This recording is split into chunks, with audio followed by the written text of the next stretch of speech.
अस्सलाम वालेकुम, आप देख रहे हैं प्रोग्राम खबर ये है। मैं हूँ शाज़िया अकरम। प्रोग्राम में मेरे साथ हैं सईद काजी और समी इब्राहिम। नाजरीन, सुप्रीम कोर्ट ने वाज़े कर दिया है कि अगर वज़ीर आज़म को इस्तिस्ना हासिल नहीं तो सदर को भी नहीं देंगे। कोई भी अदालती हुक्म की खिलाफ वर्जी नहीं कर सकता। ये कैसे हो सकता है कि कोई अदालत को गाली दे और फिर ये कहे कि उसे इस्तिस्ना हासिल। और साथ ये भी बात वाज़े कर दी गई है कि अमीर और गरीब के लिए अलग अलग कानून हो तो ये चीज़ तबाही की तरफ ले जाएगी। क्या हुकूमत ने वाकई कुछ लोगों को बचाने के लिए तौहीन अदालत का एक नया कानून बनाया है? और अगर अदालत की जानिब से इस कानून को रद्द कर दिया जाता है फिर हुकूमत के पास क्या ऑप्शंस होंगे? और आर्टिकल 248 जो कि आइन में ये जाहिर करता है कि सदर को इस्तिस्ना हासिल है, एक नया भाम पैदा होगा कि ये इस्तिस्ना किन बुनियादों पर हासिल है। इस पर आज हम बात करेंगे। सवाल भी हमारा आज इसी से जुड़ा है। सवाल हमारा ये है कि हुकूमत और अदलिया के माबैन इस्तिस्ना का जो ये तनाज़ा चल रहा है, ये आप समझते क्या है कि कैसे हल होगा? इस पर अपनी राय दीजिए, ईमेल कीजिए, SMS कीजिए या टेलीफोन कॉल के जरिए हमारे सवाल का जवाब दीजिए।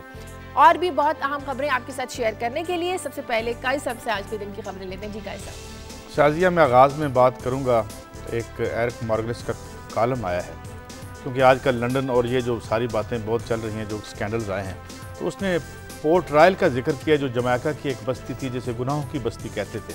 तो उसको उसने जो लंदन को उसका हम पल्ला करार दिया कि कैसे बहरान आया, क्या माशी जराइम किए गए, और इसका तल्लुक़ हमारे साथ भी है। इसको जोड़ेंगे कि ये सारा जो क्राइसिस पूरी दुनिया के फाइनेंशियल जो सिस्टम जो हिल रहा है, ये क्यों है, और तकरीबन मिलती जुलती कहानी है उनकी, और उसमें बड़ी इंटरेस्टिंग खबरें भी हैं। इस पर बात करेंगे।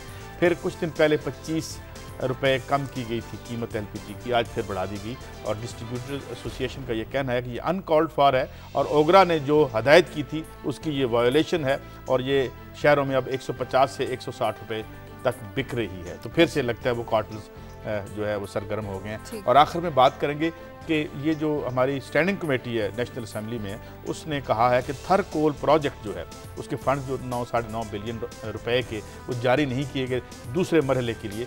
तो उनका ये कहना है कि इस प्रोजेक्ट के खिलाफ साजिश हो रही है। अगर साजिश हो रही है तो कौन कर रहा है, क्यों कर रहा है, क्यों हम अपने इंडिजिनस जो रिसोर्सेज हैं उनको डेवलप करके, तो ये जो अजाब है बिजली का, गैस का, इससे हम निजात क्यों नहीं हासिल कर सकते? आखिर इसके बेनिफिशरी कौन है कि हम इसको निज़ाम को अगर ठीक कर लें तो इसकी खराबी से कौन लोग फ़ायदा उठा रहे हैं, इस पर बात करें। ठीक जी समी साहब। शाजिया, आज बात करेंगे वो बरतानवी वीज़ा स्कैंडल की, जिसमें ये सामने आई है बात कि वो एक पाकिस्तानी शहरी था जो इस्तेमाल हुआ। तो आज देखेंगे कायद साहब कि ये जो दोहरी शहरियत के कानून के हवाले से और वो सब बात है, क्या उससे इसका हम नतीजा अखज़ कर सकते हैं। फिर दूसरा एड्स, HIV, अब ये कोई नाकाबिल इलाज मर्ज़ नहीं रहा, उसकी नाजरीन को तफसील बताएंगे कि किस तरीके से रिसर्च हुई और अब ये इसका भी इलाज मुमकिन। और फिर जिक्र करेंगे डॉक्टर्स का। सुप्रीम हाई कोर्ट के फैसले के मुताबिक पंजाब में यंग डॉक्टर्स ने हड़ताल ख़त्म की थी, दोबारा एहतजाज करते हुए नज़र आ रहे हैं। कहाँ तक ये मामला जाएगा? और फिर कायद साहब, रूस के वज़ीर ख़ारजा ने एक बयान दिया है कि अमेरिका दहशतगर्दी की हमायत कर रहा है। हवाला दिया है उन्होंने शाम में होने वाले खुदकश धमाके का, जिसकी अमेरिका ने मजम्मत नहीं की। ठीक है, इस पर बात करेंगे एक ब्रेक के बाद। ब्रेक के बाद जब वापस आएंगे तो बात करेंगे कि अगर सदर को इस्तिस्ना हासिल नहीं है तो आइन का जो आर्टिकल है 248, ये किन बुनियादों पर सदर को इस्तिस्ना देता है। एक ब्रेक के बाद।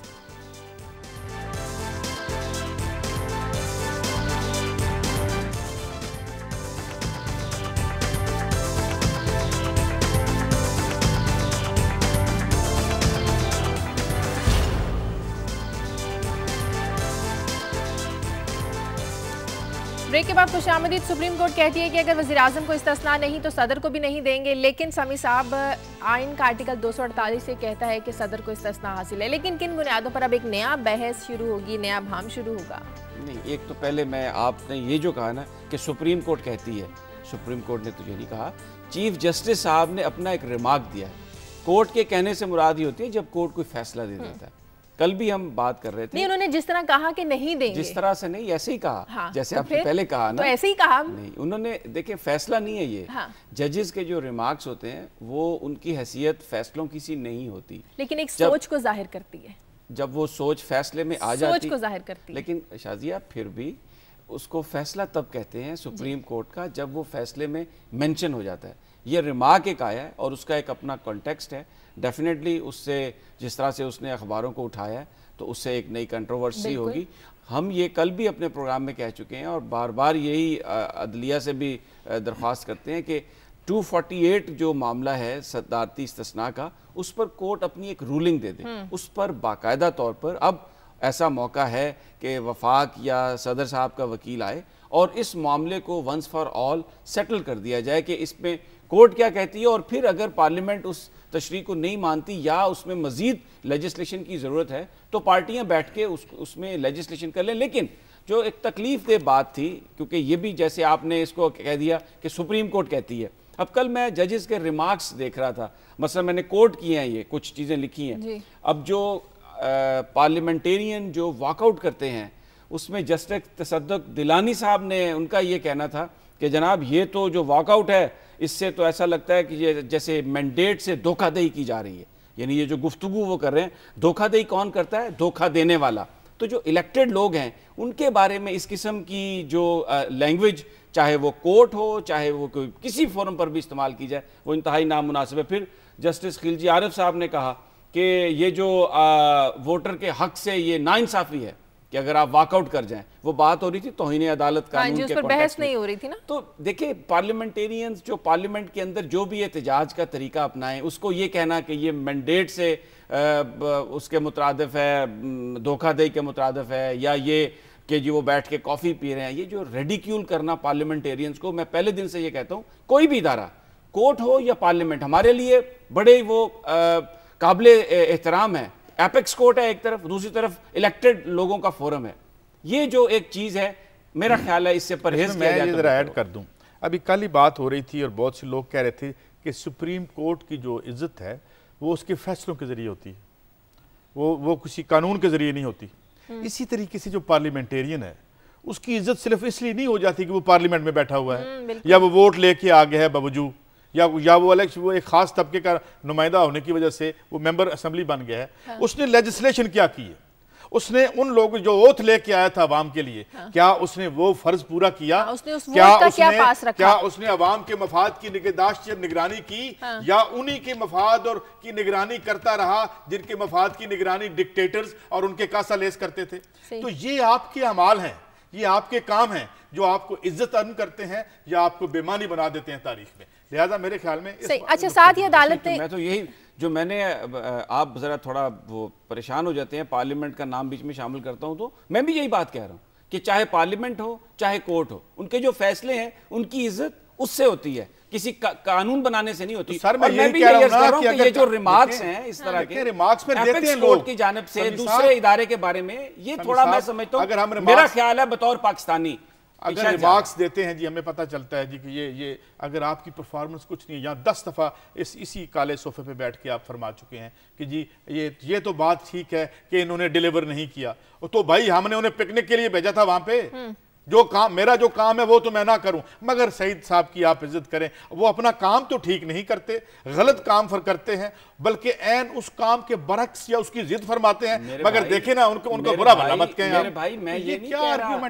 कि इज्जत करें, या मैं कह रहा हूं कि जो लैंग्वेज इस्तेमाल करनी चाहिए वो मुनासिब इस्तेमाल करनी चाहिए, मैं सिर्फ ये कह रहा हूं, इससे ज्यादा तो मैं बात ही नहीं कर रहा। यानी आप कहते हैं कि बेइज्जती कर लें मगर लफ्ज़ नहीं, बेइज्जती कभी भी किसी की नहीं, कभी भी नहीं, ठीक है, बेइज्जती नहीं होनी चाहिए। हर इदारा अपनी हद के तहत अपनी हद में सुप्रीम कोर्ट कोई भी हुक्म जारी करती है। आपको बात बताऊं, ये जो हम स्क्रीन पे बैठ के जिस तरह आप अभी रेडिक्यूल कर रहे हैं ना, इसका भी कोई हद नहीं। किसको? अभी आप देखें ना, आप ये सारा मैं जब ये कह रहा हूं कि भाई आप लोग सुप्रीम कोर्ट को कहते हैं कि आपके फैसले गैर आईनी है, ये सुप्रीम कोर्ट को रेडिक्यूल करना नहीं है, किसी को ये रेडिक्यूल नहीं, एक आर्गुमेंट है। देखें, आप किसी भी जगह जाकर डिसेंट अल्फाज में उनसे इख्तलाफ भी कर सकते हैं, अपना आर्ग्यूमेंट भी पेश कर सकते हैं। अगर मैं आपकी ये बात मान लूं तो कोई भी वकील अदालत में जाके कोई आर्ग्यूमेंट नहीं कर सकता। शायद इसीलिए तौहीन अदालत का कानून लाया जा रहा है कि सियासतदान भी अपनी मर्जी के रिमार्क्स, सारे जो आर्ग्यूमेंट आ रहे थे, जिसमें दोबारा आर्ग्यूमेंट दोहरा देता हूं कि जी court earns respect through its verdicts, ये कह रहे हैं ना, सारे parliament earns respect through its जब हम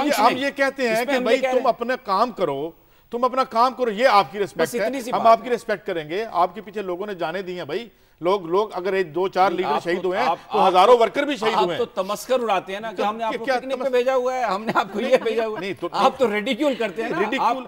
चले साहब, बात ये है पार्लियामेंट से आपकी बात ये है कि जब हम पार्लियामेंट को ये उसका काम याद दिलाते हैं तो आपकी तब है नाजुक के बड़ा नागवार गुजरता है। आप नाराज हो जाते हैं कि ये कुछ भी करते रहे, हम इनके साथ। मैं सिर्फ ये कहता हूं कि जो लोगों ने जिनको वोट देके भेजा है, आप जरा उनका थोड़ा सा रिस्क, आप क्रिटिसिज्म करें। अच्छा, नहीं, उनके जो काम वो नहीं करते उसको बताएं, लेकिन तमस्खर ना उड़ाएं। वो भी लोगों के वोट का तमस्खर ना उड़ाएं, बिल्कुल नहीं उड़ाना चाहिए, मफादात का ख्याल। और ये हक इनका तमस्खर पास है। जब लोग वोट देने जाएंगे दोबारा, उन्हें इलेक्ट नहीं करेंगे। समी साहब, मैं डिनाई करता हूं कि मैं तो तमस्खर किसी का नहीं उड़ा रहा।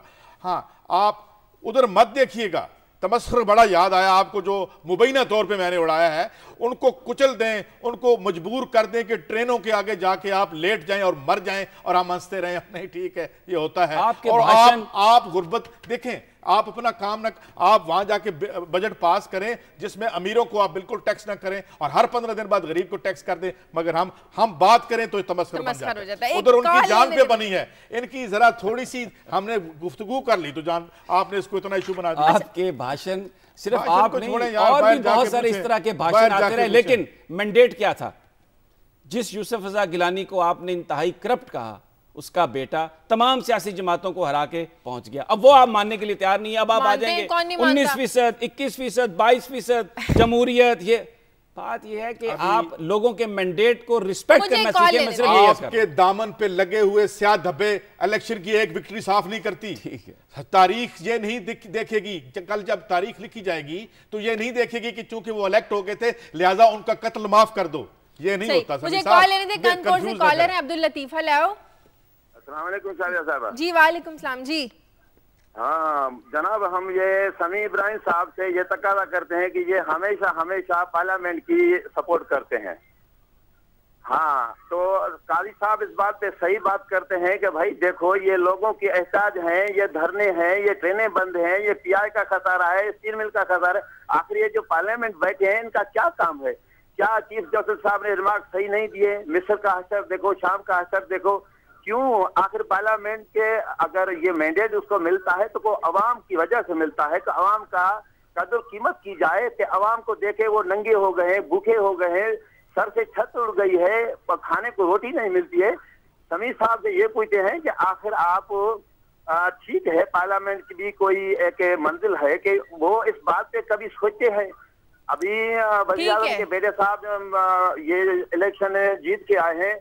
मैं समझता हूं कि लोगों ने जो बताया है कि भाई ये तो ठीक है, लोगों को जज्बा हुआ है कि वो अभी जीत के आए हैं, लेकिन सरासरी तरह जो देखें कि आवाम की हालत क्या हुई है। ठीक है, बहुत शुक्रिया अब्दुल लतीफ आपका। जी समी सब जवाब दें। उन्होंने जहां तक तो बात की है ना आवाम की हालत की और अवामी मसाइल की, उसमें कोई दो राय नहीं है। बेरोज़गारी है, मुल्क में महंगाई है, सियासतदानों का ये काम है कि वो उसको ठीक करें। और मैं ये कहता हूँ कि वो अगर इस तरह से नज़र आ रहे हैं कि वो नाकाम हो गए हैं, तो अवाम उनको जब ये इलेक्शन होगा तो उसमें उनको तब्दील करने का हक रखते हैं। उनको हम कभी भी जो सियासतदानों की नाकामियाँ हैं, चाहे वो पीपल्स पार्टी के हैं, चाहे वो मुस्लिम लीग नून के हैं, उसको कभी भी हम डिफेंड नहीं करते। सिर्फ इतनी सी मैं अर्ज़ करता हूँ कि ये सियासतदानों को इस वक्त जो हुकूमतें हैं उन्होंने डिलीवर नहीं किया। लोग बड़ा मुश्किल मरहला है, मुश्किल टाइम है, लोग वोट के जरिए तब्दील कर देंगे, ये निजाम चलता रहेगा, इसी में बेहतरी होगी। मेरा सिर्फ ये कहना है। मैंने कभी हुकूमत की नाकामियों को, किसी सियासी जमात की नाकामियों को डिफेंड नहीं किया। मैं निजाम को डिफेंड करता हूं। मैं सिर्फ निजाम को डिफेंड करते हैं जो फैसिलिटेट करते हैं। 0.1% लोगों के फिगर्स का लाए हैं कि उधर यूरोप की तो रूलिंग क्लास में फिर कोई 1-1.5% आ जाता है ना, जो बेनिफिशरी हैं सारे। यहाँ 0.1% है। इसी निज़ाम में अगर बुनियादी तब्दीलियाँ नहीं होंगी, इलेक्ट्रल निज़ाम में अगर बुनियादी तब्दीलियाँ नहीं होंगी, ये निज़ाम रहेगा तो कार्टल मुसलत रहेंगे जो शाम को यहाँ पे आके चीनी और इस चीज़ का रेट तय करते हैं, वो असेंबली में लेजिस्लेशन कर रहे होंगे। तो इस निज़ाम की सपोर्ट करना बंद कर दें, डेमोक्रेसी लाएं, मगर रियल 3% या 1% की डेमोक्रेसी, 1% की डेमोक्रेसी, 100% की डेमोक्रेसी। अच्छा, कल अदालत ने एक वक्त में साइमल्टेनियसली दो आर्गुमेंट करते हैं। सभी साहब, कल अदालत ने अटॉर्नी जनरल को ये भी कहा कि कोई दरमियानी रास्ता निकालें। सबसे अच्छी बात ये थी, दोनों मौके की सबसे अच्छी बात ये थी कि जो अदालत ने ये कहा कि आप इसमें से कोई दरमियानी रास्ता निकालें, और ये निकलना चाहिए क्योंकि स्टेलमेट है और जो असल अवामी इशूज हैं वो नजरअंदाज होके सारी टाइम, सारी बहस और हुकूमत पर जो है ना वो ऑक्युपाई हो गई है। रास्ता कैसा? उनका तो एक ऑर्डर है खत लिखना, ऐसे ही है ना। तो दरमियानी रास्ता इसमें से कैसे निकल तो फिर ये तो आप जज साहब से पूछें कि उन्होंने क्या, इसका क्या मतलब था। कंफ्यूजन नहीं, कंफ्यूजन नहीं है। जो बात जज साहब ने जिस स्पिरिट में कही है ना, उन्होंने एक बड़ी सच्चाई को तस्लीम किया अदालत के फोरम पे बैठ के कि इस वक्त एक तासुर है कि हुकूमत और अदलिया में एक तनाव की सी कैफियत है और आप इस तनाव को ख़त्म करने के लिए आपने इकदाम करें, क्योंकि देखें यही तवक्को की जा रही थी। जो हार्ड लाइनर्स थे, कल अहमद अवैस साहब भी हमारे पास आए हुए थे, टेलीफोन पर थे, वो कह रहे थे आज अदालत ये फैसला कर सकती है, ऑर्डर पास कर सकती है। लेकिन अदालत ने जब ऑर्डर पास नहीं किया तो इसका मतलब यह है कि वो इस तनाव को ख़त्म करना चाहती है, क्योंकि डेमोक्रेसी की वो कहते हैं कि हम डेमोक्रेसी के साथ हैं। तो ये जो उन्होंने बात की है ये इबाहम के लिए नहीं है, ये एक बड़ी अच्छी बात है। ये भी कहा है कि हमने सिर्फ इतना कहा है कि खत लिख दें, हम नहीं चाहते कि सदर मुमलिकत का ट्रायल हो, हम फैसले में लिख देंगे कि सदर को इस्तिस्ना हासिल है। उन्होंने इतनी अगर सॉफ्ट बात किया तो फिर खत लिखने में क्या हर्ज है, वो फैसले में लिख देंगे। मैं कर रहा हूं कि कल ये बात हुई और इसमें बिल्कुल बड़ी अच्छी बात है और इस पे अलाइज को बैठना चाहिए। अच्छी बात अगर ये रेजोल्यूशन की तरफ आ रहा है, देखे ना, जब भी कॉन्फ्लिक्ट्स होती हैं, किसी सतह की कॉन्फ्लिक्ट्स भी हों, तो वो उसमें अगर एक रेजोल्यूशन की सतह आ रही है तो अच्छी बात है अगर ये रिजॉल्व कर लें। लेकिन ये है कि बजाय इस वक्त जो सुप्रीम कोर्ट ने जी आज जो बयान दिए, बयान नहीं कमेंट्स दिए हैं, और समी साहब ठीक कहते हैं, थोड़ा सा वो कमेंट है, सुप्रीम कोर्ट ने कहा वर्ड जज का रिमार्क सुप्रीम कोर्ट का कहना नहीं होता, रिमार्क्स हैं। और ये अभी एक ताज़ा यहाँ पे चल पड़ी है कि रिमार्क्स मीडिया पे भी आ जाते हैं और पूरी हेडलाइन बन जाती है, सुप्रीम कोर्ट ने कह दिया, जज साहब ने पता नहीं किस कॉन्टेक्स्ट में बात कही। लेकिन बात यह है कि जो रेजोल्यूशन होता है वो देखें, एक तो आप एक किताबी बात करते हैं ना, ये आइन है, ये फलां, ये इस तरह से ज़मीन पे जो रियासत में या जो धड़े होते हैं या मुख्तलिफ जो पिलर्स होते हैं उनमें चीज़ें ऐसे रिजॉल्व नहीं होती। बहरहाल मेरे लिए तो जो बात अहम समझने की ये है कि बंद गली में ला खड़ा किया है इन्होंने इस कौम को। अब इससे आगे कहानी कहाँ चलती है और किधर जाती है, इससे पहले कि ये कहानी फिर गलियों में शुरू हो जाए, गलियाँ अपने फैसले जो इनकी तरफ देख रही हैं कि हमारे फैसले करो, कल अगर उन गलियों ने कहा कि भाई चलो हम अब कर लेते हैं, ये इसी पूरी दुनिया वो खतरनाक बात होगी जिसमें पूरी हर चीज़ बह जाएगी, जिसमें सिर्फ डिस्ट्रक्शन होगी, कोई पॉजिटिव चीज़ नहीं होगी। ये जो काई साहब बात कह रहे हैं मैं एग्री करता हूँ इनसे। चलिए कॉलर ले लेते हैं फैसलाबाद से याकूब। हेलो हेलो, मुझे लगता है कॉल कट गया। आप लोगों की खबरों की तरफ वापस आते हैं। कैसे साहब आपकी खबर थी? अच्छा शाजिया, मेरी खबर बड़ी अच्छी इंटरेस्टिंग है। जिस तरह मैंने पोर्ट रॉयल का जिक्र किया था कि पोर्ट रॉयल एक बड़ी ही बदनाम बस्ती थी, बड़ी गुनाहों की से भरी बस्ती थी, और वो बस्ती चलती रही, वहाँ पायरेट्स और हर किस्म का गुनाह और जुर्म होता था। तो एरिक मार्गस को मैं कल पढ़ रहा था इसी प्रोग्राम की, जब तैयारी के सिलसिले में चीज़ें देख रहे थे, तो उसने पोर्ट रॉयल को, जो कि फिर 1692 में एक ज़लज़ला आया, जिस ज़लज़ले में वो सारे के सारी जो बस्ती है वो समंदर में बह गई। खैर हम ये नहीं चाह रहे नहीं हम कि किसी अब, मगर उसने इसको मॉडर्न एक्विवेलेंट जो उसने कहा है, ये समी साहब ज़रा गौर से सुनिएगा, मैं बहुत सी चीज़ें आपके लिए भी लाए हैं और जो बहुत से सवालात नाज़रीन के आए हैं हमारी डिस्कशन के हवाले से उस ज़मन में भी हैं। तो उन्होंने कहा कि जो लंदन है ये हर किस्म की जो माशी बदकारी है उसका ये दारुल खिलाफा बन चुका है, जिन्होंने कल हमारे ऊपर भी ये सब कुछ फेंका। और उसमें उसने 2-3 ऑब्जर्वेशंस की हैं कि पहले तो उन्होंने जुर्म क्या किया, मसलन बुश के दौर, और उसमें अमेरिका भी शामिल उन्होंने किया कि $1 के एसेट के खिलाफ बैंकों को अलाउ कर दिया $45 कर्जा देने के लिए। मगर अलाउ क्यों किया, अब मैं उसको कोट करता हूँ यहाँ पे। वो ये कहता है कि मसलन बरतानिया में जो कंजर्वेटिव पार्टी है, इसको जो फंडिंग इन बैंकर्स की तरफ से मिली, तकरीबन आधी से ज़्यादा जो उसकी फंडिंग थी वो उन्होंने की। और तकरीबन 99 से लेकर 2008 तक यही जो बैंकर्स हैं इन्होंने जो फंडिंग की वो $3.7 बिलियन की थी। अब जो उसने लफ्ज़ इस्तेमाल किए हैं मैं उसी को, वो कहता है कि जी इन लोगों ने ना सिर्फ ये कि की पॉलिटिशियंस को ख़रीद लिया, वेस्ट की बात कर रहा हूँ, वतन अजीज़ की या किसी तीसरी दुनिया की बात नहीं कर रहा, और उन्होंने ना सिर्फ ख़रीद लिया, और फिर उन्होंने कहा कि यूएस, मैं फिक्रा बोलता हूँ, the always for sale US Congress was bought by the bankers, कि यूएस कांग्रेस भी फॉर सेल है और उसको भी बैंकर्स ने बाट कर लिया। और वो ये कहता है कि इसमें जब जिन बैंकर्स ने और उसने सारी बर्बादी की इस पूरे आलमी माशी निज़ाम की, जिनके खिलाफ अब मुकदमे चल रहे हैं, और वो ये कहता है कि ये औलांद ने क्या किया है, औलांद जो अभी फ्रांस का जो सदर जीत के आया, वो कहता है कि अब हमारे पास कोई और रास्ता नहीं सिवाय इसके कि जो फाइनेंस के बैरन्स हैं इनके खिलाफ हम ऐलान जंग कर दें, वो भी इलेक्टेड आदमी है। तो बात यह है कि वहाँ पर वो खुद तो नहीं आ सकते थे पावर में, जो फाइनेंशियल बैरन्स हैं उन्होंने उनको ख़रीद लिया। यहाँ तीसरी दुनिया में और सारी दुनिया में हम क्या देखते हैं कि ये सब कारोबारी हजरात भी हैं, ये असम्बली में भी हैं और असम्बली की हम इज़्ज़त भी करते रहेंगे असम्बली इनके इसरार पर। मगर ये जो हुआ है, लोग सवाल ये करते हैं, मैंने आज स्टोरी इंक्लूड क्यों की, लोग एक सवाल बार बार पूछा गया कि जी आप मुझसे पूछा गया कि जी आप क्या चाहते हैं, आप फिर अगर ये भी नहीं तो वो भी नहीं तो फिर क्या। तो भाई हम सिर्फ इतना कहते हैं कि रूल्स ऑफ बिजनेस है निजाम भले ये हो या अच्छा, कोई मेरा हो। आपसे एक मिनट सवाल आखिरी मुझे कंक्लूड, ये रूल्स ऑफ बिजनेस है भाई। इन रूल्स ऑफ बिजनेस जो आपने बनाए हैं, असेंबलियों में बैठ के आपने बनाए हैं, आप उनको वायलेट कर रहे हैं।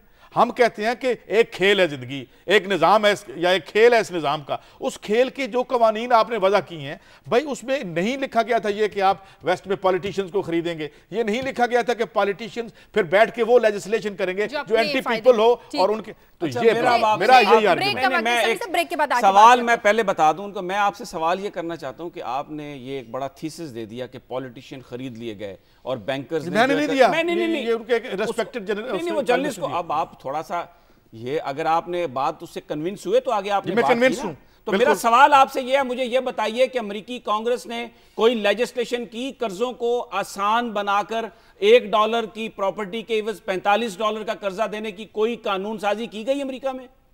ये जो बैंकिंग का जो स्कैंडल है, आपको पता है कि सारा मामला क्या था? होती तो शायद आप, मैं नहीं, आपने ब्रेक के बाद आपसे बात करूंगा। आपने बोगस बड़ी तकलीफ हुई है आपको इन चोरों चकारों पर जो हमने सिर्फ जबानी हमला किया है। मैं आके जवाब देता हूं। चोर चकार है नहीं, आप चोर चकार बना रहे हैं। अब हम चोर चकार हैं आप जिनको ये लूट के खा रहे हैं। एरिक मॉर्गलेस की आपने उसको बुनियाद बनाकर तो पूरे निजाम को गाली दे दी है। मैं इस पे गाली नहीं दी। आप इसका जवाब ब्रेक के बाद दें काई साहब। ब्रेक लेते हैं, ब्रेक के बाद वापस आते हैं।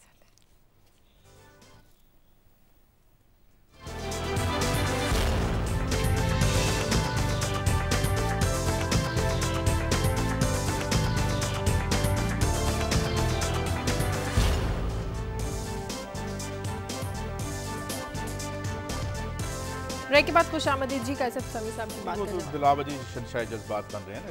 बात ये है कि वो लिख क्या रहा है, वो ये लिख रहा है कि इस जो कैंपेन फंडिंग के जो पैसे थे, उन्होंने जो रेगुलेटर्स थे, इकॉनमी को रेगुलेटर्स करने वाले सरकार के लोग थे, उनको इन बैंकर्स का लैपटॉप बना दिया।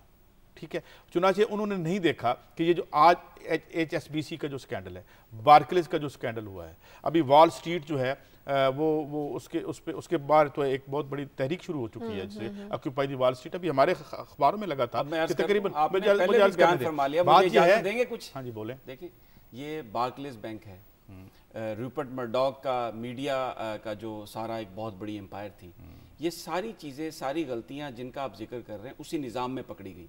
और वही कांग्रेस की और पार्लियामान की कमेटियां हैं जिनमें जाकर वो पेश उसी निजाम में नहीं पकड़ेगी ना। या आप जो फैक्चुअल गलत बात कर रहे हैं, मैं ठीक करता जाऊं ना। बात खत्म कर लेने दें आप। फिर आप ये गलत फरमा रहे हैं। ये तब पकड़ी गई जब रिसेशन आया। जब रिसेशन आया, ये हमेशा उसी वक्त पकड़ी जाती हैं कि फड़ लो चोर किधर गए ने। जब ये पता चला कि पूरे रियासत को अंदर से खोखला कर दिया। कहां गई, किसने पकड़ी? उसी निजाम ने पकड़ी ना, मीडिया ने पकड़ी। उसके बाद बड़े अफसोस की बात है। अच्छा, मुझे बात बार्कलेज का जो स्कैंडल है वो मीडिया ने अनर्थ किया। आप मेरी बात एक सेकंड रुकिए, यहाँ रिसेशन हिट हुआ, 1 सेकंड, 10,000 इंडस्ट्री बंद होगी। साहब जवाब दें। उसके बाद सुन ले मेरी बात, 10,000 इंडस्ट्री बंद होगी, उसके बाद अनएम्प्लॉयमेंट आ गई, तो क्वेश्चन अराइज हुए, सवाल अराइज। किसने उस सिस्टम में क्वेश्चन अराइज हुए? उस सिस्टम के अंदर ये चीज मौजूद थी कि जो आदमी वायोलेट करेगा उसको पकड़ लिया जाए। They try to get away with that. अच्छा, आप सुने, उन्होंने करप्शन की, उसी निजाम ने उनको पकड़ा। और आज वही बैंकर जिन ये कह रहे हैं ना जी, कांग्रेस को खरीद लिया बैंकर्स ने, उसको जनाब वो बैंकर्स ने, वही बैंकर्स वहां पर ना सिर्फ अकाउंटेबल हो रहे हैं बल्कि they are being punished for that. उस सिस्टम में यहां पे आपके सिस्टम आ गया, पनिश नहीं हो रहे। उनको 2.9 बिलियन की जो उसने सजा दी, वो उसकी 18 दिन का प्रॉफिट भी नहीं है। जो लोग जेलों में होने चाहिए उसको आपकी कांग्रेस और आपका सिस्टम बेल आउट कर रहा है। इस वक्त वेस्ट में क्या है? इस वक्त वो आपकी कांग्रेस और आपका निजाम उनको और उसने जो लफ्ज इस्तेमाल किए, गौर करें, अमेरिका से जो सजा दी है वो तो बिल्कुल चिकन फूड की तरह, चिकन मुर्गी को एक फूड नहीं डाली जाती, सजा तो दे ही नहीं रहे वो। अब अवाम का मुतालबा है वेस्ट में कि इनके खिलाफ क्रिमिनल इन्वेस्टिगेशन शुरू की जाए, जिस तरह मर्डॉक की चोरी सामने आई, और वो नहीं कर रहे। क्यों नहीं कर रहे? क्योंकि उन्हीं के लैप डॉग जो हैं वो हुकूमत में बैठे हैं। साहब गलत ना करें, एक जो गलत, जो सही बात है, वो जो करप्शन की आपने बात की वो उन्होंने की, वो सजा मिली किसी को। अब इस वक्त 2 इस्तीफे, बात तो सुन ले, 2 इस्तीफे और एक जुर्माना हुआ, सजा क्या हुई? जो यूरोप और अमेरिका के दरमियान इस वक्त झगड़ा है ना, ओबामा और जर्मनी की चांसलर एंगेला मर्केल के दरमियान, वो क्या है? सदर ओबामा ये कहते हैं, या अमेरिकन जो कैपिटलिस्ट हैं वो ये कहते हैं कि आप इंसेंटिव्स दें। अगर बिजनेस खराब हो गए हैं तो आप जिन लोगों ने बिजनेसेस खराब किए हैं उनके खिलाफ आप ऑस्टेरिटी के नाम पर उस निजाम के खिलाफ या उन लोगों के खिलाफ क्रिमिनल प्रोसीडिंग इस तरह की ना करें कि जिससे इन्वेस्टर भाग जाए। जबकि एंजेला मर्केल क्या कहती हैं, वो कहती हैं कि जनाब बिल्कुल इंसेंटिव भी होनी चाहिए, लेकिन ऑस्टेरिटी और अकाउंटेबिलिटी के जो पैसा लिया गया है उसकी अकाउंटेबिलिटी होनी चाहिए। और बुनियादी तौर पर यही इशू है जो उस वक्त वहां पर डिस्कस हो रहा है। अब काजी साहब ने, मुझे नहीं पता ये किस निजाम की बात करते हैं, इन्होंने तो आकर जो एक सिस्टम में खराबियां लोगों ने की, जिनको पकड़ा जा चुका है, जिनको they are been taken to the task, उसके बारे में ये कहते हैं कि ये सिस्टम काम ही नहीं कर रहा। उनकी यही तो बहस है कि अकाउंटेबिलिटी नहीं हुई। एक बंदा नहीं पकड़ा गया अभी तक, एक इस्तीफा आया है बार्कले के हेड का, चंद घटिया घटिया छोटे छोटे जुर्माने किए हैं और तलवार सौंत के आपकी तरह आपके लीडर उनके तहफ़्फ़ुज़ के लिए आ गए हैं, उनको बचा रहे हैं, चोरों को बचा रहे हैं। वो आधा सच बहुत गलत बात होती है। ये बताइए, एक बता बताएं वो जो बार्कलेज का जो चीफ था, बार्कलेज में $500 ट्रिलियन का धोखा किया गया आवाम के साथ। बार्कलेज का जो हेड था बॉब डायमंड इस वक्त आजाद अपने किसी जजीरे में बैठा हुआ है। ओ भाई बात सुन लें, वो जो बार्कलेज का जो ₹4 का मोबाइल किसी ने उठा लिया, उसको जेल में दे दो, क्योंकि तबके की बात, तबके की बात, बात नहीं सुनते हो। चलिए मुझे कॉलर लेने दें, जरा इनका जवाब दे लेने दो। जो बार्कले का प्रेसिडेंट था ना, ये जो सारी जिस करप्शन का आप जिक्र कर रहे हैं, वो उसने इस्तीफा इसलिए दिया कि क्योंकि वो उस इंस्टीट्यूशन में हुई, उसलिए उसने इस्तीफा दिया। वो जो सारी करप्शन है उसने नहीं की, वो बेसिकली जो लूप कर गया, कुछ आईना आगे कर गया, नहीं उस इदारे के लोगों ने की, उस इदारे के लोगों ने की जिसमें लूप होल्स थे। उसकी legislation, he is being dubbed and termed by as a thief in the western media। आप क्या बात कर रहे हैं? ठीक है भाई, हारूनाबाद से अयूब है तो एरिक मॉर्गलेस और इस तरह के 4-5 लोग हैं जो इस निजाम की जगह, मुझे नहीं पता कौन सा निजाम लाना चाहते हैं जो नहीं हो। समी साहब, आप एक सवाल आप मुझे बता दें, इतना बड़ा स्कैंडल पकड़ा गया, एक बंदा अंदर किया उन्होंने, उसी निजाम में पकड़ा गया, अनअर्थ हुआ, क्या पकड़ा गया, इन्वेस्टिगेशन हो रही है, आप उनकी बात नहीं समझ रहे, इन्वेस्टिगेशन हो रही है। मतलब ये चाहते हैं एक कॉलम निगार कोई चीज लिखे और बंदे को हथकड़ी लग जाए, जहां जिन सोसाइटीज में रूल ऑफ लॉ है असर्टेन किया जाता है कि किसका कितना कसूर है, उसके मुताबिक सजा दी जाती है। एक बात बताऊं, इन थीव्स को आपसे अच्छा वकील कोई नहीं मिलेगा। सही कह रहे हैं, जिनको क्योंकि इसलिए किसी को सिर्फ जबान हिलाना है और किसी को आप चोर कह दें, इसमें टाइम लगता है। यही हो रहा है पाकिस्तानी मीडिया की, यही तो खूबसूरती है। $500 ट्रिलियन की चोरी और बंदा इस्तीफा दे के नाइसी गाड़ी में बैठ के घर चला गया। और ओबामा कह रहे हैं इन्हें कुछ ना कहो, इन्हें कुछ ना कहो, सिस्टम ऑस्टेरिटी है, इनको पब्लिक मनी और दे दो। और ये कह रहे हैं यार खुदा करा। एक कॉलर लेने दें हारूनाबाद से अयूब। हेलो, ये जो चोरी है ना, इसको जमहूरियत बना दिया। वालेकुम सलाम जी। जी सईद काजी साहब की जो बात है वो बिल्कुल सही है, रियलिटी मबनी है। आप ये देखें कि जमहूरियत का जो सिस्टम है हमारे पास, काजी साहब ने कहा कि रियल डेमोक्रेसी होनी चाहिए। हमारे यहाँ क्या हो रहा है कि तमाम अपने कारोबार को बचाने के लिए उमरा और जो सनतकार हैं, सिस्टम इस किस्म का है कि जो इंसानियत का दुख रखता है, जो पाकिस्तान की खिदमत करना चाहता है, वो इस जमहूरियत में आगे आ ही नहीं सकता। ये तब्दीली कैसे आएगी जब तक ये सिस्टम, कारी साहब की बिल्कुल बात सही है, जब तक ये टोटली सिस्टम जो है ये तब्दील नहीं होगा और लोग जो हैं, नुमाइंदे जो हैं, वो रियली अवाम की खिदमत करने के जज्बे के लिए जब तक नहीं आएंगे उस वक्त तक बहुत शुक्रिया, बहुत शुक्रिया अयूब। मेरे ख्याल में इस पर मैं क्या कमेंट करूं, बात मैंने सिर्फ इतनी की थी और मैं उसको दोहरा देता हूं, जमहूरियत हो 1% की नहीं 100% की, इतनी बात हम करते हैं। और एक दूसरी बात हमने की कि अपने असासे भी रखें, अपने पैसे भी रखें, जायज होने चाहिए, टैक्स दें, जो रूल्स ऑफ बिजनेस आपने बनाए हैं उसके मुताबिक कारोबार करें। तो क्या ये हम बात करते हैं तो जमहूरियत खतरे में हो जाती है? जब हम जमहूर को बचाने की बात करते हैं, इनकी जमहूरियत खतरे में हो जाती है। हारूनाबाद से जो कॉमरेड की कॉल है, मैं उसको सही तस्लीम करता हूं। उन्होंने जो पॉइंट आउट की है वो सही बात पॉइंट आउट की है। डेमोक्रेसी वाकई ज्यादा 100% की होनी चाहिए, लेकिन काजी साहब 100% डेमोक्रेसी भी आप इसी सिस्टम के अंदर रहकर लड़कर हासिल कर सकते हैं, किसी डिक्टेटरशिप में नहीं। मुझे ये बता दें, अब अगली दलील इस पे आते हैं, मुसलसल एक तसलसल होना चाहिए जमहूरियत में। 100 साल का तसलसल है यूरोप का और आगे से थीव्स निकल आए हैं। एक अब ये 1930 में से यूरोप के वेस्टर्न लिबरल्स के आर्गुमेंट सुने कि देखिए यहाँ चूंकि मार्शल लॉ लग जाता था, अच्छा इंडिया में तो नहीं लगा, वहां गुर्बत ने इतनी जिल्लत में 80 करोड़ लोगों को क्यों मुब्तला कर रखा है। जो अभी 100 साल से वहां की डेमोक्रेसी मौजूद है वेस्ट में, वहां पे पता चला कि थीव्स वर रूलिंग देम। तो ये क्या ये गलत बहस है। आर्गुमेंट बदले, सिस्टम में ड्रास्टिकली बहुत अभी आप मुझे नहीं पता कौन सी बहस शुरू कर रहे हैं आप यूरोप और अमेरिका की डेमोक्रेसी को गाली देके, मुझे नहीं पता कौन सा निजाम आप लाना चाहते हैं। अब निजाम इस चोरों को गाली अगर दे कोई बंदा या बात करे तो वो तनकीद जमहूरियत की तरफ चले। चलिए आपकी खबरों की तरफ आते हैं, आप सबसे पहले कौन सी खबर बताने? मैं एक शाजिया खबर जो बरतानिया से आई, जो एक सन अखबार ने वीज़ा स्कैंडल पाकिस्तान का छाप के तो ये बताने की कोशिश की है कि पाकिस्तान एक फेल्ड स्टेट है, पाकिस्तान के अंदर इदारे काम नहीं कर रहे और बड़ा आसान है वहाँ पर पैसे दे के आप कुछ भी खरीद सकते हैं। ये बेसिकली एक तो इसमें जो फैक्ट्स आए हैं ये बात सामने आई कि ये बिल्कुल भी जो शनाख्ती कार्ड इशू हुआ था वो मोहम्मद अली नामी जो पाकिस्तानी हैं वो उन्होंने आके उसी अपने नाम के ऊपर सिर्फ अपनी तस्वीर को अपडेट किया, कोई नया उन्होंने कोई जाली चीज़ नहीं बनवाई और उसी की बुनियाद पर अपनी नई तस्वीर के साथ उन्होंने अपना पासपोर्ट बनवा लिया। एक तो ये बात सामने आई है, इसमें गवर्नमेंट उसमें कोर्ट में भी जा रही है। लेकिन काजी साहब जिस चीज़ का मैं जिक्र करना चाहता हूँ जो एक ज़्यादा नुकसान हुआ वो जो बैरून मुल्क पाकिस्तानी रहते हैं जिनकी दोहरी शरीयत थी, उनकी पाकिस्तान के साथ सिंसेरिटी के हवाले से एक बहुत बड़ा क्वेश्चन मार्क फिर आ गया, क्योंकि ये एक वाक़या नहीं है, ये इस तरह के वाक़यात तसलसल से हो रहे हैं। इससे पहले जो क्रिकेटर्स का स्कैंडल था वो जो मजीद साहब थे वो भी एक पाकिस्तानी थे, उन्होंने पाकिस्तानी प्लेयर्स की वो वीडियो टेपिंग की सब कुछ करके एक इसी तरह के अखबार को वो जो रूपर्ट मर्डॉक का अखबार था वो अब बंद हो गया, वो उनको दे दिया।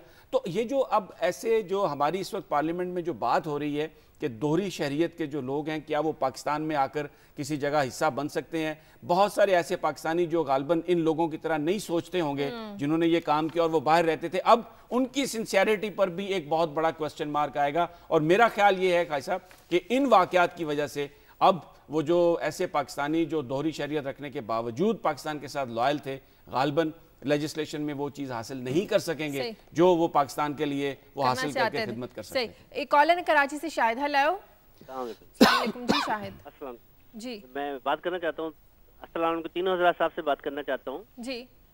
मुझे ये बताइए कि हमारे यहाँ जमहूरियत कितने अरसे रही है? जमहूरियत को पनपने ही नहीं दिया जाता, कभी कोई इदारा कभी दूसरा इदारा, जब जमहूरियत पनपेगी तो ये चीज़ें छलनी हो जाएंगी। इब्राहिम साहब सही कहते हैं, आहिस्ता आहिस्ता चीज़ें छलनी होंगी। काजी साहब आप भी सोचें इस बात को। आप देखें सुप्रीम कोर्ट का जो फैसला अभी गिलानी साहब के सिस्टम में आया था, तारिक महमूद साहब ने एक प्रोग्राम में निजी टीवी की बैठ के कहा था कि ये आईनी हदूद से तजावीज़ है, दुनिया में भी ये कहा गया। और क्या कहते हैं रिमार्क जो है जस्टिस ये अभी जो दिए उन्होंने सुप्रीम कोर्ट के कि सदर को इस्तेस्ना नहीं है, ये ज़रूरी नहीं है कि उनका कहा हुआ सही हो। हमारे मुल्क में ये अदलिया भी हमारी है, फौज भी हमारी है, पार्लियामेंट भी। बहुत शुक्रिया। देखिए मैं उनकी बात से जो जुज़वी तौर पे जो है इत्तेफाक करता हूँ, मगर ये जो है ना पनपने नहीं दिया गया। अभी मेरा आखिरी आर्गुमेंट यहीं पे मैंने क्लोज किया था, बड़ी पनपी है यूरोप में जमहूरियत। पनपने के बाद ये पता चला कि वो चंद बैंकर जो हैं और चंद बैंक जो हैं जो कि पार्लियामेंट को और कांग्रेस को कंट्रोल कर रहे हैं, वो सारे सिस्टम को लेके अब वहाँ पता है जो सीरियस स्ट्रेटेजिस्ट है, मैं फिर बात उधर आ जाती है, सीरियस स्ट्रेटेजिस्ट कहते हैं कि भाई अगर सिस्टम बचाना है तो इनको पकड़ो, नहीं तो ये तो हर चीज उलट जाएगी। तो पनपने से हम पनपना देख चुके हैं। मैं ये जो आप बात कहते हैं ना कि जो सारी कांग्रेस को और सारे वो बैंकर्स कंट्रोल कर रहे हैं, लॉबियस्ट जो हैं उनका अमल दखल ज़रूर है, लेकिन they are elected by people of the United States and by people of Europe. वो डेमोक्रेसीज हैं, वो स्ट्रॉन्ग सिस्टम है और काजी साहब उन्होंने लोगों को डिलीवर किया है। आप ये जो चंद खामियां हैं ये हैं, खराबियां हुई हैं, इसकी बुनियाद बनाकर आप जो पूरे निजाम के बारे में सवाल उठा रहे हैं ना, ये आपका आधी आबादी बाहर आ गई। सभी साहब को समझ नहीं आती, आधी आबादी जो है उन मुल्कों की 3-3, 4-4 बिलियन के लोग पीट रहे हैं यूरोप में निकल के। ये ठीक कहते हैं, यूरोप के अवाम गलत कहते हैं। यूरोप के अवाम जो डेमोक्रेसी से आज सवाल कर रहे हैं, वो कोई डेमोक्रेसी के बारे में सवाल नहीं कर रहे हैं। वो लोगों को 80% वोटर्स टर्न आउट रहा है फ्रांस में, इस निजाम पे वो बिलीव करते हैं। आप तो जो आर्गुमेंट दे रहे हैं ना, आप ये बताने की कोशिश कर रहे हैं कि यूरोप अमेरिका के अवाम डेमोक्रेसी पर बिलीव नहीं करते। गलत, 80% लोगों ने वोट दिया ना, वो ये आके कह रहा है कि इन चोरों से अरब मार्केट जो है वो सारे अवाम हो गए। वो यार अवाम नहीं, इलेक्टेड ये पढ़े जरा, 80% लोगों ने वोट दिए। सभी साहब ये बताएं, डेमोक्रेसी को नहीं बुरा कह रहा, इन लोगों को वोट दिया ना, वोट दिया, जिसको वोट दिया वो क्या कह रहे हैं, क्या कह रहा है? सुन ले, मैं कोट प्लीज। यहाँ के लोगों की बात करें, यहाँ की वो तो जमहूरियत करने की बात करें, यहाँ के निजाम की बात करें। आखिरी बात करने देना मुझे। The answer as French President François Hollande has said is to declare war on the barons of finance and break their grip on government. उसने कहा कि मेरी गवर्नमेंट जो है ये इनकी ग्रिप में है, जिसको 80% लोगों ने वोट दिया है, उससे ये इत्तेफाक नहीं करता। नहीं, बस मैं ये बहस खत्म करता हूँ, आगे चलें। नहीं, आप खत्म नहीं करेंगे। ये एक सेकंड शायद, इस पूरे जो सेंटेंस आपने पढ़ा है, उसने कहा मैं बैरन्स के खिलाफ करता हूँ, उसमें ये लिखा है कि मैं डेमोक्रेसी के खिलाफ हूँ, इस निज़ाम के खिलाफ हूँ। जब आपकी डेमोक्रेसी ऑन सेल है वेस्ट में, ना? इन बैरन क्या तो खरीदो फरोख्त हो रही है, तो वो यही क्या है? मैं आपकी हर बात का जवाब है, मेरी बात सुने।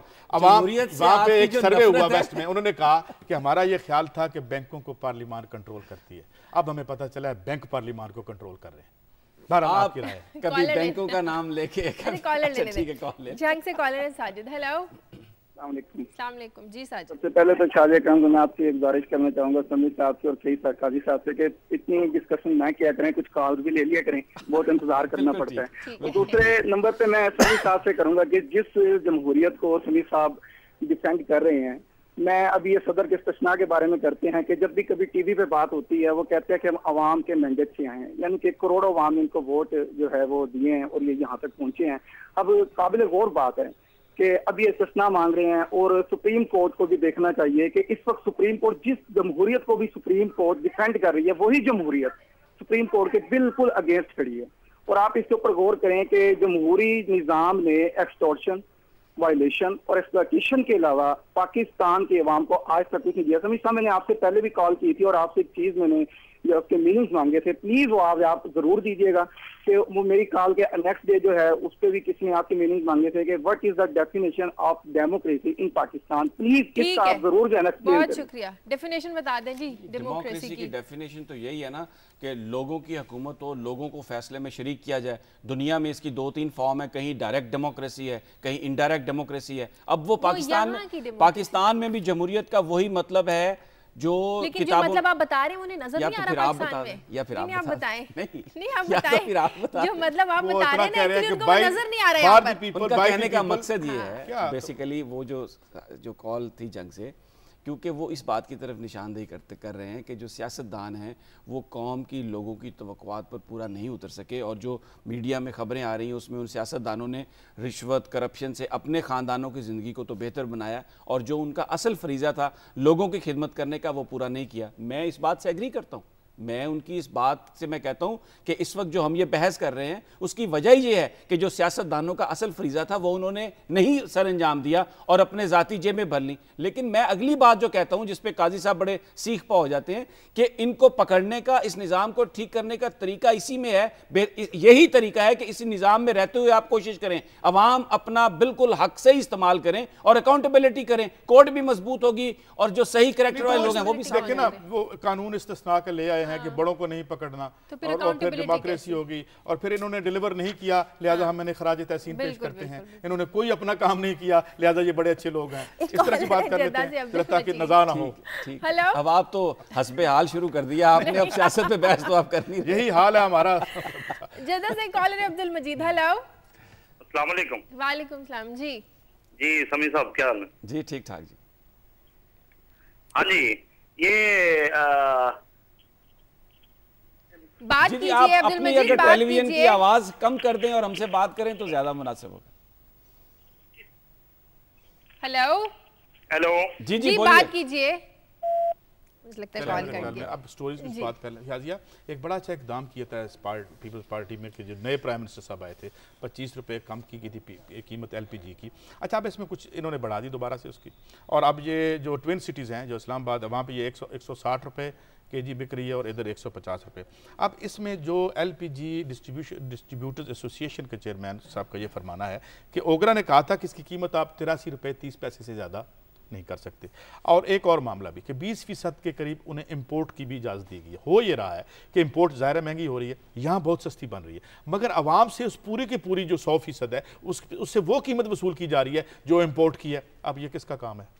ये जो हमारी स्टैंडिंग कमेटियाँ बनी हुई हैं वो बुलाएं ज़रा, हमारे जो फाइनेंस मिनिस्टर हैं उनसे पूछे ये क्यों हो रहा है। ये ओगरा ने क्या रखा है, तो ये फिर दोबारा से क्यों, ये जो एसोसिएशन इसके तमाम जो भी स्टेक होल्डर्स हैं वो कह रहे हैं ये जुल्म है, अन्याय है, मगर ये ठीक नहीं हो रहा, ये किसने करना है, यही करेंगे ना फिर, अगर नहीं करते तो फिर नहीं खराज तहसीन पेश कर देते हैं। तो ये एक मैंने स्टोरी आज शामिल की थी, because I think we are running out of time. जी बिल्कुल, टाइम कम रह गया। समी साहब आपकी भी कुछ खबरें रहती हैं? मैं डॉक्टर्स का जिक्र करना चाहता हूँ कि हड़ताल, एक मिनट, इरफान खोकर साहब हमारे साथ हैं, मैं उनसे सवाल कर लूँ। जी अस्सलाम वालेकुम इरफान साहब। हेलो जी वालेकुम सलाम। इरफान साहब, ये आज आपकी स्टेटमेंट आई है, इससे पहले भी आप बात कर चुके हैं, ये फरमाइए कि आप कह रहे हैं कि 83%, और फिर आप मेरे एक और प्रोग्राम में फरमा चुके हैं कि इसकी कास्ट ऑफ प्रोडक्शन बहुत कम है, तो कितनी कास्ट है इसकी, पहले तो ये बताएं आज की कीमत में जो 160 या 150 रुपए केजी हम ले रहे हैं। सर बिल्कुल आपने ठीक है कि सिर्फ 9 रुपए किलो इसकी प्रोडक्शन कास्ट है जी।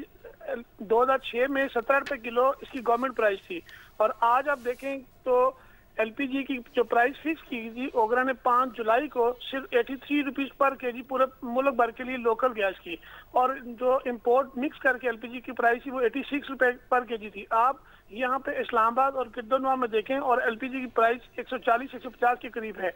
और ये अब यहाँ पे अफसोस से यह कहना पड़ता है कि एलपीजी गैस माफिया इतना मजबूत हो गया है कि ओगरा ने जब नोटिफिकेशन किया तो उस पर बिल्कुल अमल नहीं किया गया, और ये 5 जुलाई से लेके आज तक देखें इन्होंने अमल नहीं किया। डेली की 2 से 3 करोड़ रुपए की नजायज मुनाफाखोरी हो रही है। उसके बाद आप देखें कि यहाँ पे एलपीजी लोकल प्रोडक्शन जो है वो इन अब 3-5 माह से एलपीजी इंपोर्ट नहीं की गई, और इंटरनेशनल मार्केट की जो कीमत है और $1210 से कम होकर $602 पे आ गई है। तो यहाँ पे ये मैंने मीटिंग में मिनिस्टर पेट्रोलियम के यहाँ ये बड़ा शोरगोल किया कि ये कीमत नीचे आई है, ओगरा इस पर नोटिफाई नहीं कर रहा, लेकिन ओगरा ने 5 जुलाई को जब नोटिफिकेशन किया तो कीमत 30 से 40 रुपए किलो नीचे आ गई।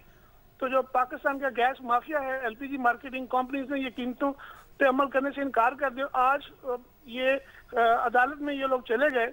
जब भी कोई भी अथॉरिटी, कोई भी अदारा इस पे एलपीजी माफिया के खिलाफ को फैसला देता है, जिसका कंपटीशन कमीशन ने एक फैसला दिया, इनको 32 करोड़ रुपए जुर्माने किए 2009 में, फिर ये अदालत में बड़े बड़े वकीलों के साथ चले गए। उसके बाद मेरे ख्याल में खोकर साहब हम we are running out of time, बड़ा वैल्यूएबल आपका कंट्रीब्यूशन था, इस पे हम दोबारा भी शाजिया। बहुत शुक्रिया, वक्त कम रह गया। शाजिया, मैं डॉक्टर्स की स्ट्राइक की बात करूंगा। कोर्ट ने ऑर्डर किया यंग डॉक्टर्स को, 2 हफ्ते का टाइम भी दिया। अब क्या हो रहा है, 2 हफ्ते भी गुजर गए, 2 सिर्फ मीटिंग्स हुई हैं पंजाब गवर्नमेंट के साथ डॉक्टर्स की, कोई उसका जो उनका सर्विस स्ट्रक्चर है उसका कोई मामला हल नहीं हुआ। और डॉक्टर्स अब हर हॉस्पिटल में एक रोज़ाना एक हॉस्पिटल में जाके वो 1 घंटा एहतजाज करेंगे, काम करना उन्होंने बंद नहीं किया। कोर्ट में उन्होंने ये सबमिट करवा दिया है। अब सवाल यहाँ पर फिर वही आता है कि नाउ इट इज़ टाइम, जब आप अभी निगोशिएट कर रहे हैं, जो भी मामलात हों अपने रवैयों में लचक करके इस मामले का हल तलाश करें। अगर फिर बात हड़ताल तक जा पहुंचेगी तो कौन सफ़र करेगा, फिर उसमें पाकिस्तान का आम आदमी सफ़र करेगा जो उन हॉस्पिटल्स में जाकर इलाज करवाता है। तो ये एक ऐसी बात है जिस पर ज़रूर इनको कोर्ट को भी लेना चाहिए और अब गवर्नमेंट को भी कुछ मामला आगे बढ़ाना चाहिए। कुछ खबरें और रहती हैं आपकी, एक तो आपकी एड्स जी, एक काई साहब जो एक बड़ा ब्रेक थ्रू हुआ है, HIV वायरस, हज़ारों लाखों लोग दुनिया में मर रहे हैं वायरस की वजह, बीमारी की वजह से। उसका उन्होंने बाकायदा तौर पर एक बोन मैरो ट्रांसप्लांट करके, यानी स्टेम सेल रिसर्च जो है उसको इस्तेमाल करके उसका इलाज कर लिया। 100% वो जो आदमी है जिनका नाम वो सियाटल के वो हैं ब्राउन, और वो 100% नेगेटिव आ गए। बहुत बड़ा ब्रेक थ्रू है, बोन मैरो ट्रांसप्लांट के ज़रिए किया उन्होंने, और अब ये तवक्को की जा रही है कि ये दुनिया के दूसरे ममालिक में भी आ जाए, और इसमें अगर रिसर्च प्रॉपर हो जाए तो शायद ये जो एक किलिंग डिजीज़ है इससे जान छूटे। मेरी एक आखिरी खबर थी, इसमें लंबी बात तो नहीं कर सकूंगा, कि जो स्टैंडिंग कमेटी है नेशनल असम्बली की, उन्होंने कहा है कि जी कोई साजिश की हमें बू नज़र आती है, या उन्होंने नाराज़गी का इजहार किया है कि ये जो पैसे क्यों नहीं रिलीज़ किए गए थरकोल, ये हमारा इंडिजिनस जो है, और इसमें बार बार डॉक्टर समर मुबारकबाद कह चुके हैं कि बहुत कम कास्ट ऑफ प्रोडक्शन से हम अपने बिजली के और इन क्राइसिस को दूर कर सकते हैं, मगर ये क्यों चीज़ें रुकती हैं। और फिर बात ये, जैसे अभी खोकर साहब बात करके गए हमारे साथ, वो 9 रुपये उन्होंने कहा है जी इसकी कास्ट ऑफ प्रोडक्शन है। मैं ज़्यादा बात नहीं कर सका, वक्त कम था। वो उनका ये आर्ग्यूमेंट है, वो कहते हैं जी कि इसकी जो तरसील की कास्ट है वो बहुत ज़्यादा है। तो क्या तरसील की कास्ट 100 रुपया है पर केजी पड़ती है? तो ये अब इसके लिए आपको कुछ 7 इलेक्शन का इंतजार तो नहीं करना चाहिए ना, ये तो आप आज ही ठीक कर सकते हैं, मगर क्यों जो बेनिफिशरी हैं वो उधर ही बैठे हैं, लिहाजा वो नहीं होने देंगे, ये कहानी है। ठीक है, बहुत शुक्रिया काजी साहब आपका, समी साहब आपका। इसी मौके पर भी काजी साहब छोड़ते नहीं, आपके पास भी जो अवाम की खाल खींचने का मौका हो आप छोड़ते हैं, हमें बात करने का मौका तो दे दें हुजूर, हमने क्या कहा है। सारा मेला ही आपका है भाईजान, आपने तो पूरा मेला लूट देखे लिया। ना, हम तो बात ही एहतजाज ही कर सकते हैं। बहुत शुक्रिया काजी साहब आपका, समी साहब आपका। प्रोग्राम के लिए फीडबैक दीजिए। खबर@दुनिया TV.tv पर इजाजत दीजिए। अल्लाह हाफ़िज़।